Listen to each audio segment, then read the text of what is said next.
¿Sabes? He notado que la gente no sabe cuál es la diferencia entre un número par y un número primo, pero yo tengo un truquillo para recordarlo.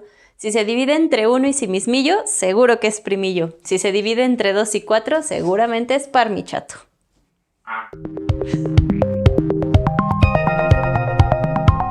Bienvenidas, criaturas del cosmos, a una clase más de repaso de matemáticas con Miss Ish. El día de hoy continuaremos con nuestro repaso sobre teoría de los números y profundizaremos un poco más sobre los números primos.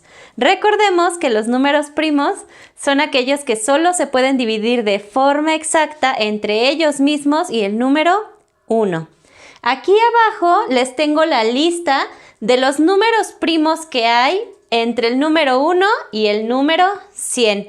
Obviamente hay una cantidad infinita de números primos, así como de números normales, pero con que nosotros nos sepamos los primeros entre el 1 y el 100 nos basta para resolver una cantidad enorme de ejercicios. Entonces, los números primos del 1 al 100 son el 2, 3, 5, 7, 11, 13, 17, 19, 23, 29, 31, 37, 41, 43, 47, 53, 59, 61, 67, 71, 73, 79, 83, 89 y 97. Si ustedes se fijan aquí, el único número par que es un número primo es el número 2. ¿Por qué? Pues porque el resto de los números pares, dígase 4, 6, 8, 10, 12 y así, todos ellos se pueden dividir de forma exacta entre el número 2. Es por esto que el único número par que es primo es el 2.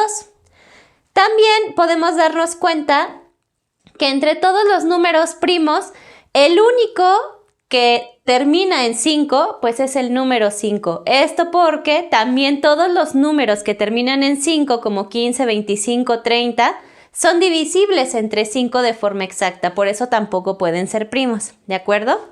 Y bueno, ¿por qué tenemos que conocer a los números primos? ¿Para qué nos sirven? Como les había comentado un poco en la clase anterior de repaso de matemáticas sobre la teoría de los números, con los números primos yo puedo obtener cosas muy importantes de otros números, comenzando con la descomposición de un número en sus factores primos.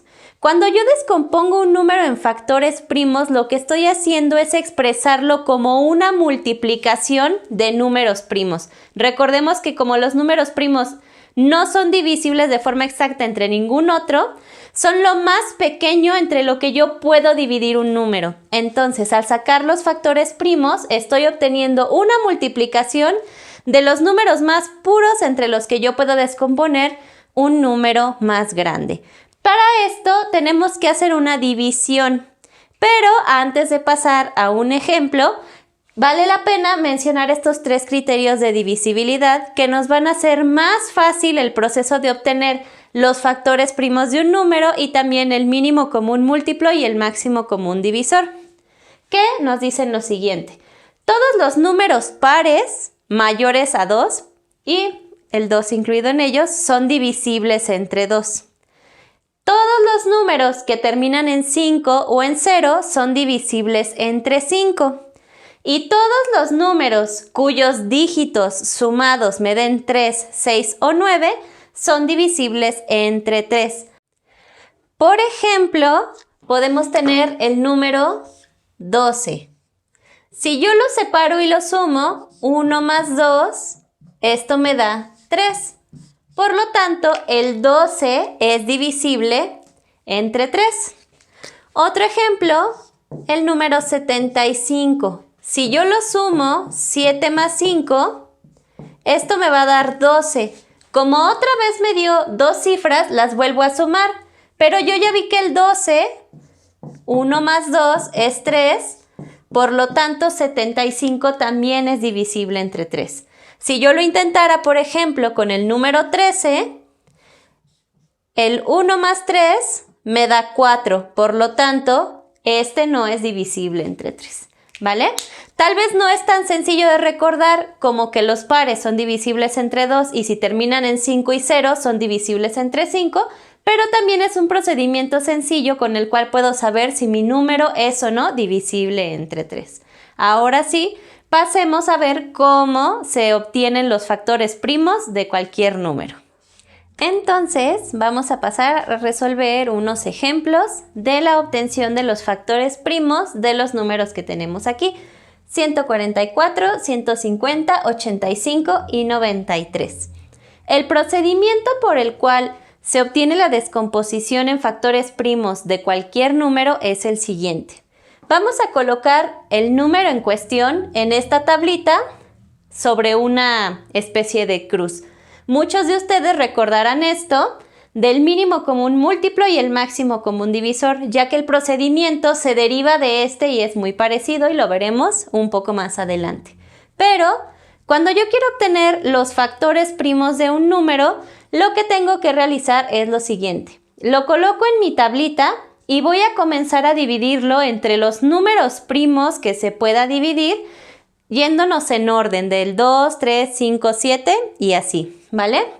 Como este número es par, termina en 4, significa que yo lo puedo dividir entre 2. 144 entre 2 es 72. Nuevamente es número par, lo puedo dividir entre 2. 36. Número par, lo puedo dividir entre 2. 18. Número par, lo puedo dividir entre 2 y me da 9. Para algunos números claramente va a ser un poco largo el procedimiento, ya que puede dividirse muchas veces entre el mismo número, pero no hay ningún problema. Ahora, el 9 no es divisible entre 2, pero es divisible entre el siguiente número primo, que es el 3. 9 entre 3 es 3 y 3 entre 3 es 1. Cuando yo obtengo el número 1 al final de mi tabla, significa que ya obtuve todos los factores primos de mi número, que en el caso del 144 son 2, 2, 2, 2, 3 y 3. Ahora, esto lo puedo escribir de la siguiente forma. 144 es igual a la multiplicación de 2 por 2 por 2 por 2 por 3 por 3, o los puedo escribir como una agrupación en forma de potencias. 2 por 2 por 2 por 2 es lo mismo que 2 elevado a la cuarta potencia. Y 3 por 3 es lo mismo que 3 elevada al cuadrado. Esta notación en forma de potencias nos va a ser muy útil para obtener las raíces cuadradas, cúbicas, quintas o la raíz que nosotros nos podamos imaginar de cualquier número. Esto lo veremos en una clase posterior, pero vale la pena que lo recuerden, que lo vayan conociendo de una vez. Pasando a nuestro segundo ejemplo, tenemos 150. Como es número par, lo puedo dividir entre 2. 150 entre 2 es 75.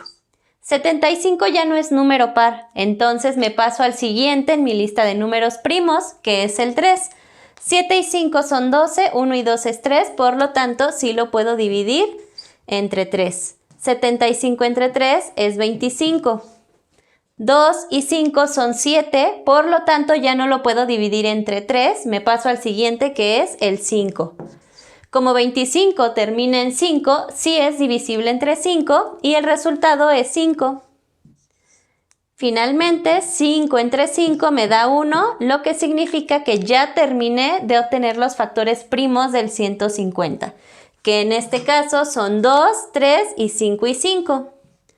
Por lo tanto, lo puedo escribir como 2 por 3 por 5 por 5, o lo puedo escribir como 2 por 3 por 5 al cuadrado.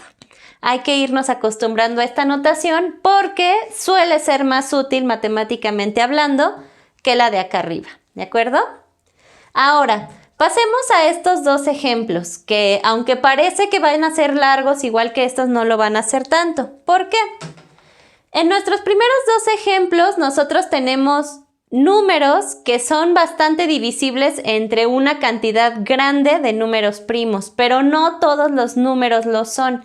En algunos simplemente vamos a obtener 2 o 3 factores primos a lo mucho. Por ejemplo, en el 85. 85 no es número par, por lo tanto no lo puedo dividir entre 2. Y 8 y 5 son 13, 3 y 1 son 4, por lo tanto tampoco es divisible entre 3. Sí es divisible entre 5 porque termina en 5, entonces lo divido. 85 entre 5 es igual a 17. Y 17, si nosotros nos vamos a nuestra lista de números primos, resulta que también es un número primo, por lo tanto solo se puede dividir entre sí mismo. Y listo, con solamente 2 factores primos yo puedo descomponer al número 85, que sería simplemente la multiplicación de 5 por 17.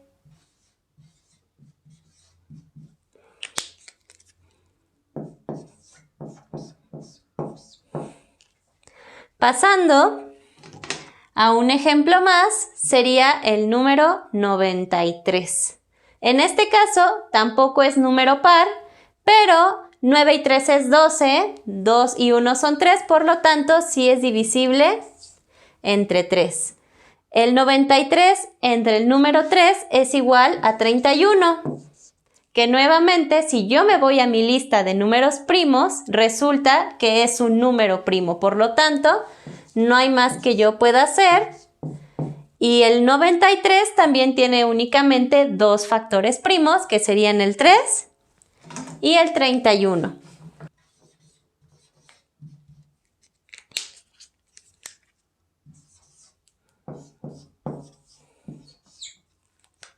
Como ven, algunas veces vamos a obtener factores primos que se pueden expresar como potencias, que nos va a ser útil para obtener raíces de la que ustedes quieran, raíz cuarta, raíz cuadrada, raíz quinta, pero a veces no, porque nuestros números solamente cuentan con unos pocos factores primos y que estos no se repiten.